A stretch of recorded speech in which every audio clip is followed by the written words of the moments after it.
Olá, boa noite. Começa agora o Jornal da Justiça desta quinta-feira, 28 de outubro.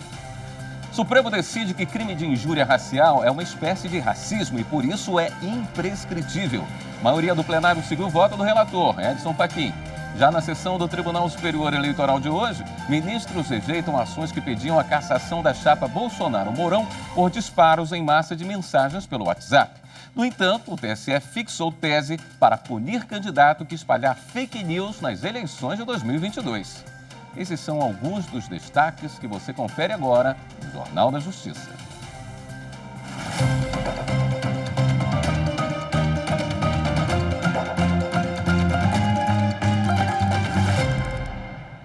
O Tribunal Superior Eleitoral considerou improcedentes e arquivou duas ações que pediam a cassação da chapa de Jair Bolsonaro e de Hamilton Mourão por suposto abuso de poder econômico e uso indevido de meios de comunicação na campanha presidencial de 2018. A acusação era de impulsionamento ilegal de mensagens em massa via WhatsApp durante a campanha, bem como a utilização de perfis falsos para o envio dessas mensagens de cunho eleitoral.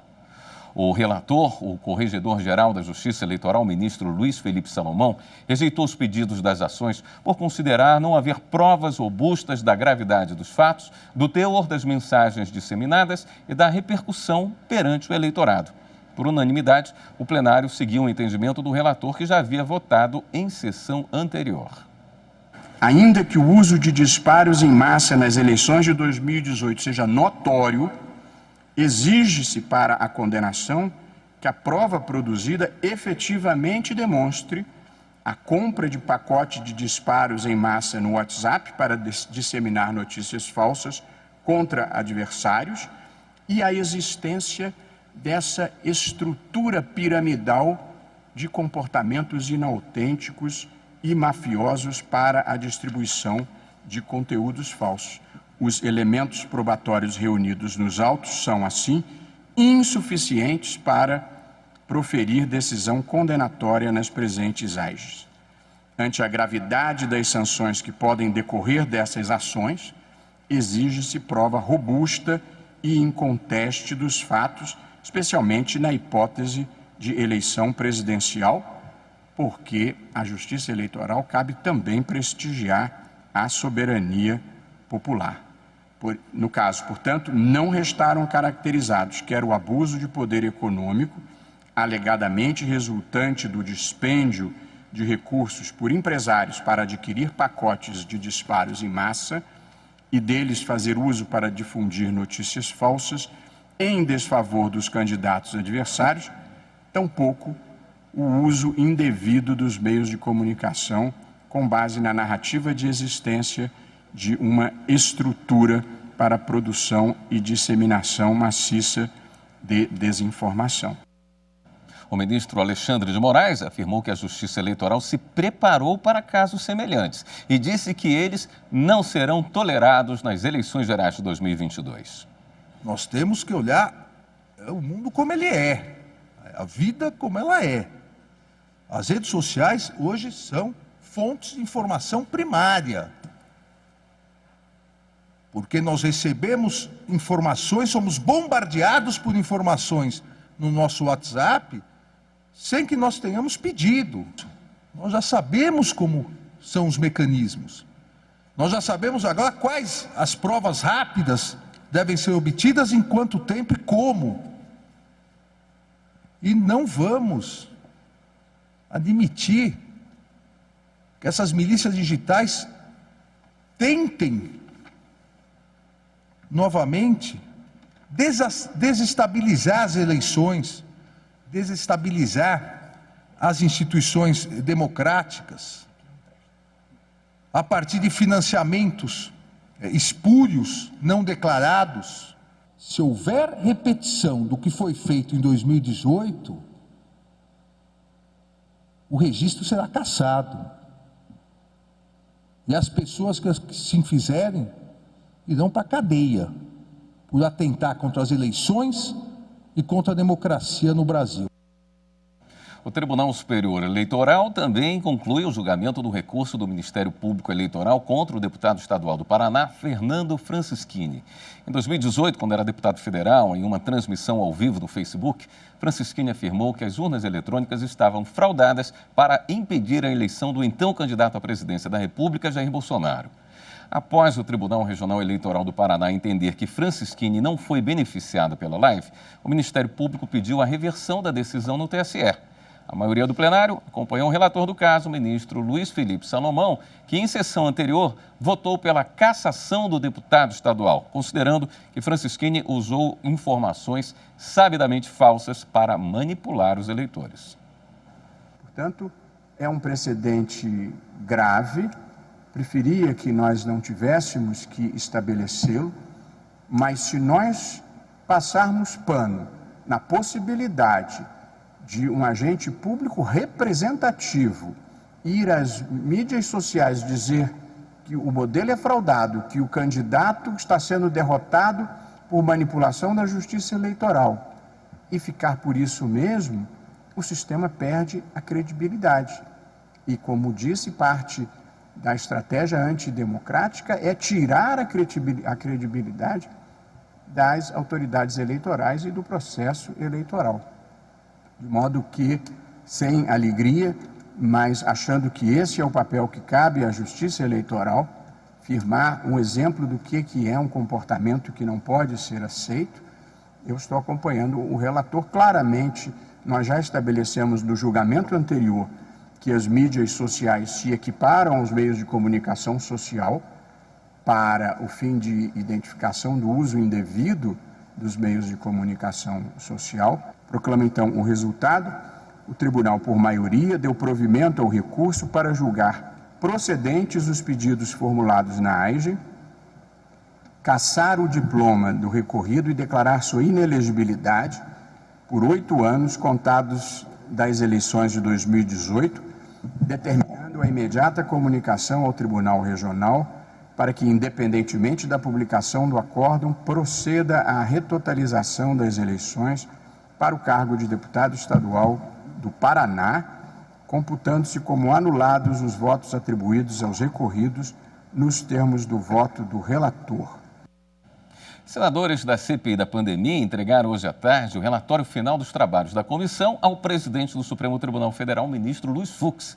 O repórter Renato Rosa acompanhou e tem as informações ao vivo para a gente. Ô Renato, boa noite. Boa noite, William. Boa noite a todos. Os senadores que já haviam entregado cópia do relatório ao ministro Alexandre de Moraes, que está à frente do inquérito das fake news, agora apresentaram o documento ao presidente da Corte, ministro Luiz Fux. Foi uma reunião rápida, durou cerca de meia hora no intervalo da sessão do Supremo.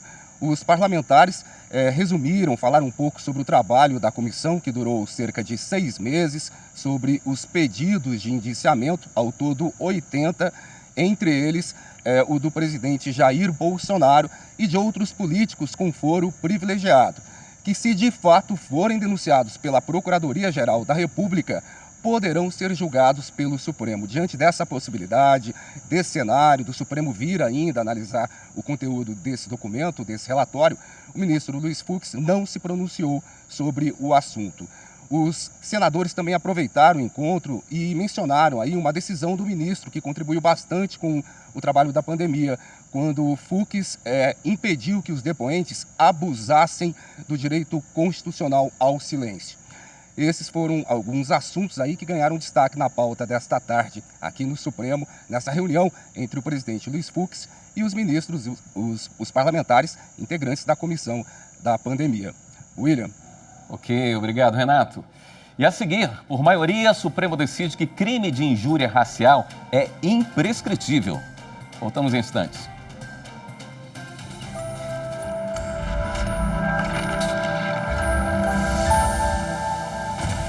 A nossa Constituição, em vários artigos, ela preza pela solução pacífica das controvérsias dos seus cidadãos.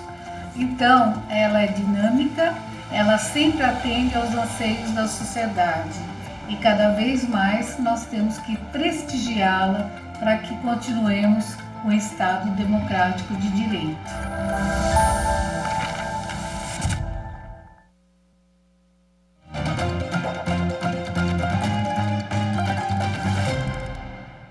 Na sessão plenária de hoje, o Supremo retomou o julgamento sobre prescrição para crime de injúria racial. Vamos direto ao vivo com a repórter Marta Ferreira, que tem os detalhes. Marta, boa noite.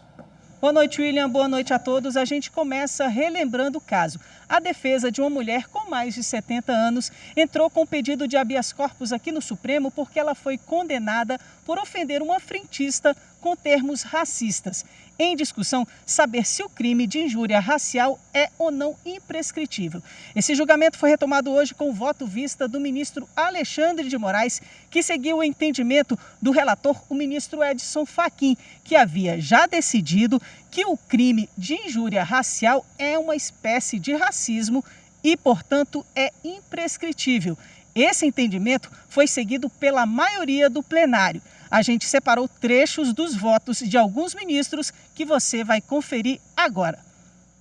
Ao interpretar que todas as formas de discriminação racial, todas as formas de racismo são imprescritíveis, estaremos dando efetiva e real aplicação à Constituição Federal. A prática desses crimes é enorme no Brasil, a taxa de incidência é enorme e ela representa uma ferida, uma doença gravíssima da sociedade brasileira que o direito precisa de remediar na forma com que se põe na Constituição, no artigo 5º, inciso 42, e na legislação. Nós estamos todos precisando passar por um processo de reeducação nessa matéria. E quando eu digo todos, é para a gente ter também a autopercepção de quando nós, eventualmente, reproduzimos comportamentos indesejáveis. Também na sessão de hoje, o Supremo, por maioria, decidiu que lei do salão parceiro é constitucional. A norma permite a contratação de profissionais de beleza na forma de pessoa jurídica. Dispositivos da Lei 13.352 de 2016, conhecida como Salão Parceiro, que permitiu a contratação de cabeleireiro, barbeiro, esteticista, manicure, pedicure, depilador e maquiador sob a forma de parceria. A Confederação Nacional dos Trabalhadores em Turismo e Hospitalidade, autora da ação, sustenta, entre outros pontos, que a lei precariza o trabalho no setor, ao possibilitar a denominada pejotização, com perda de direitos trabalhistas. O plenário, por maioria, decidiu que a lei do salão parceiro é constitucional, porque trouxe uma nova modalidade contratual e assim garantiu geração de emprego e renda. Prevaleceu o voto divergente do ministro Nunes Marques. No entendimento dele, a norma veio para ampliar a proteção da autonomia dos profissionais parceiros, que não são forçados a desempenhar funções diferentes das descritas no contrato de parceria. E, ao mesmo tempo, a lei reforça a possibilidade de os profissionais parceiros serem qualificados como pequenos empresários, microempresários e microempreendedores individuais. O vínculo de emprego não deve ser o único regime jurídico a disciplinar o trabalho humano. Com efeito, a produção de bens e serviços ocorre das mais variadas formas e não exclusivamente por meio do sistema caracterizado pela presença de um empresário e seus empregados.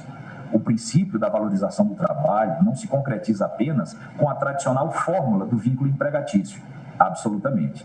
O que houve foi o atendimento a uma demanda dos próprios trabalhadores de melhor alocação da força de trabalho, com, a meu ver, ganhos de eficiência econômica em proveito de todas as partes envolvidas. A Constituição não veda alternativas nas relações de trabalho. O contrato de trabalho, o contrato de emprego não é a única forma de se estabelecerem relações de trabalho.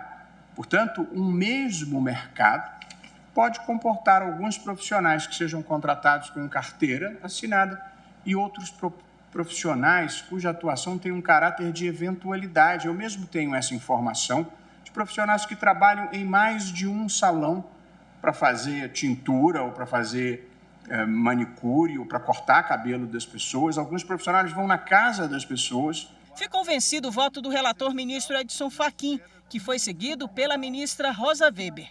Na avaliação do ministro Edson Fachin, a norma, ao instituir regime jurídico próprio, as relações de trabalho do setor de beleza e estética afastou o vínculo de emprego e os direitos trabalhistas fundamentais dele decorrentes, sem fundamento em interesse público e motivo social relevante. Há na Constituição uma salvaguarda do núcleo essencial na esfera dos direitos sociais dos trabalhadores para a preservação de todas as exigências de um direito fundamental ao trabalho digno.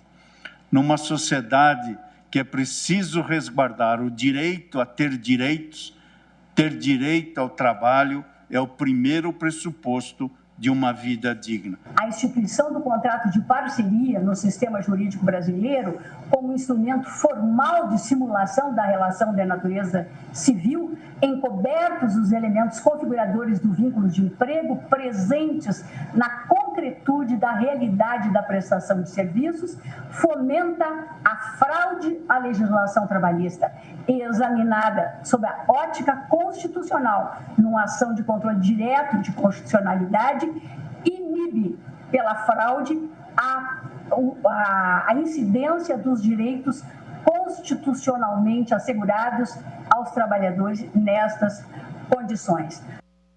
E no próximo bloco, o paciente é condenado por ofensas a médico que não prescreveu kit Covid. Voltamos em instantes.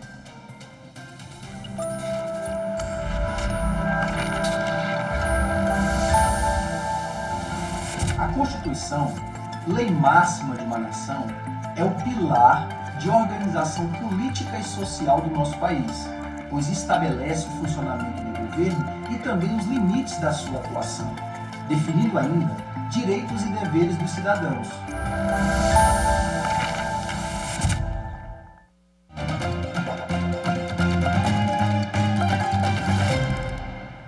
No Distrito Federal, um homem foi condenado por ofensas a um médico que não prescreveu o chamado kit Covid quando ele foi diagnosticado com a doença.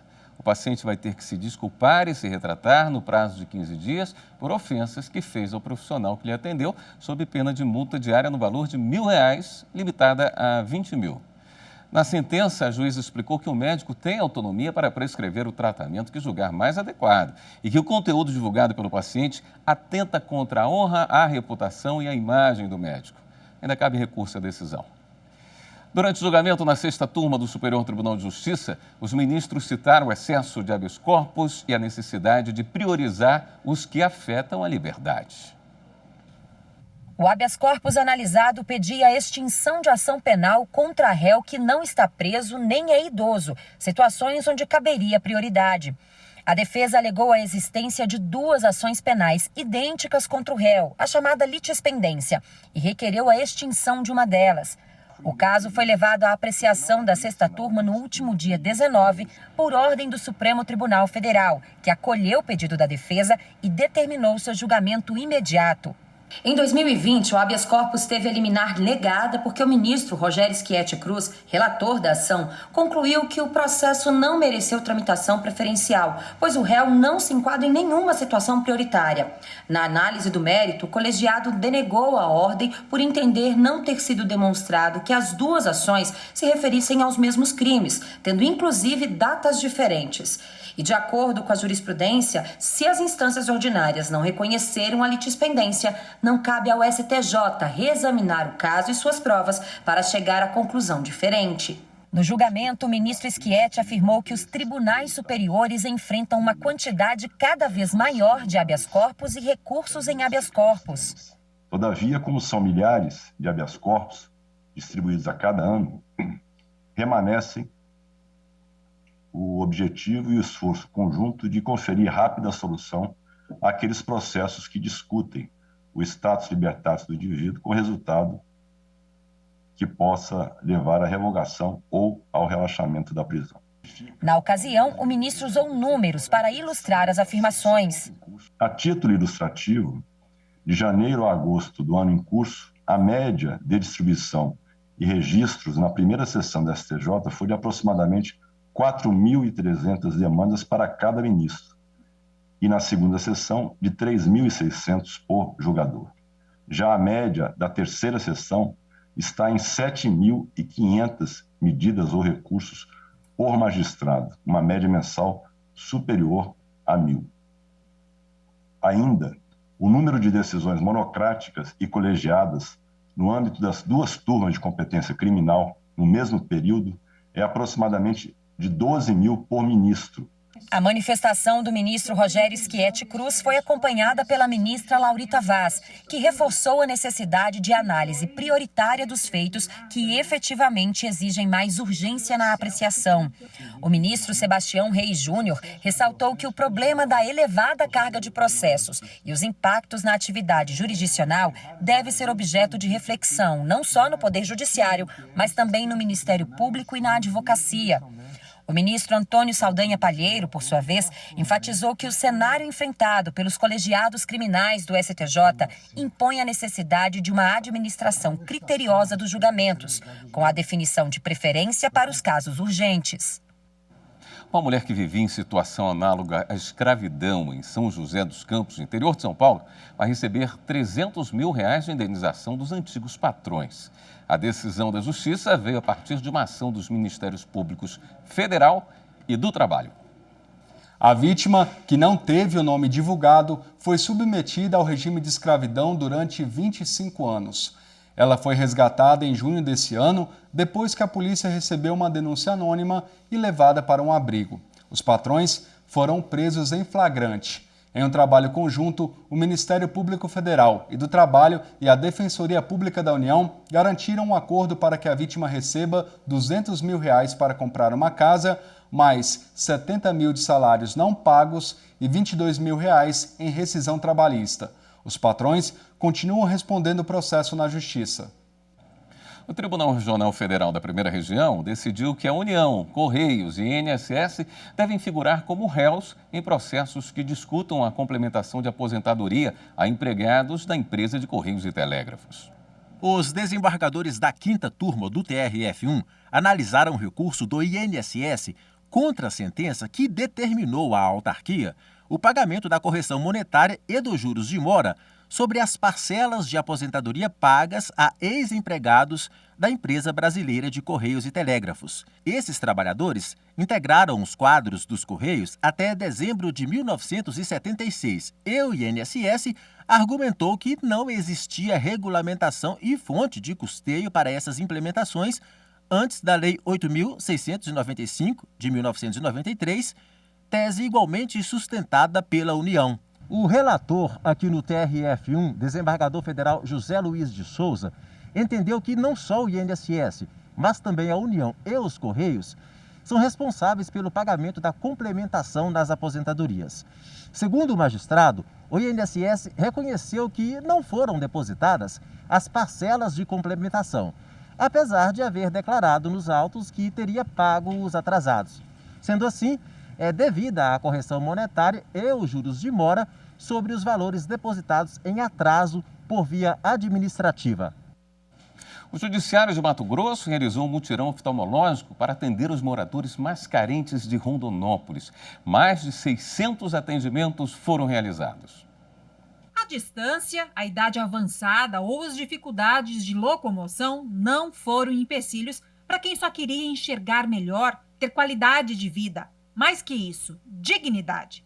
Que o diga Julinei, andando de muletas, e Jurandir, que percorreu mais de 50 quilômetros para conseguir atendimento gratuito durante um mutirão oftalmológico em Rondonópolis, realizado pela Justiça Comunitária de Mato Grosso, em parceria com a Prefeitura da cidade. Atendimento muito bem, foi muito bem atendido. Ele passou o negócio para usar óculos, falei, se eu usar óculos, falei, não, vai passar um óculos, vai melhorar bastante.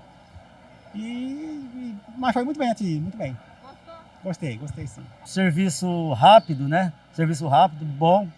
E o melhor de tudo é que a gente não precisou pagar, né? Não precisa pagar para fazer esse exame. Valeu muito a pena. Dentro da carreta oftalmológica, os pacientes faziam consultas, exames rápidos e já saíam de lá com a receita para os óculos ou encaminhamento para procedimentos mais complexos e cirurgias.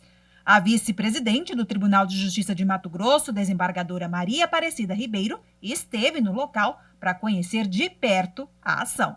É o Poder Judiciário voltado, né, para as ações sociais, porque a nossa obrigação não é só julgar, nós temos que tratar o cidadão, né?